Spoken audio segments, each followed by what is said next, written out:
How to get rid of bad grass. Unwanted weeds and grass are a constant annoyance to homeowners trying to maintain a healthy lawn. While there are steps you can take to prevent the invasion of foreign grasses, there is no method that is 100% effective.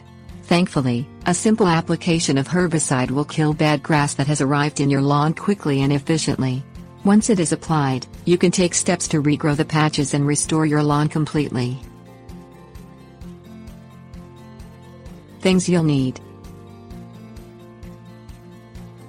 sprayer, herbicide containing glyphosate, protective work pants, goggles, drop cloths.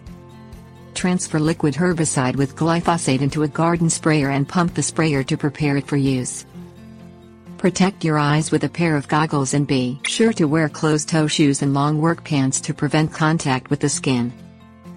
Cover nearby plants and vegetation with drop cloths as the herbicide can harm both plants and grass.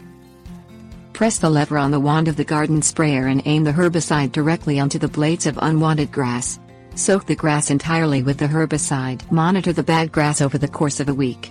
Reapply the herbicide if necessary.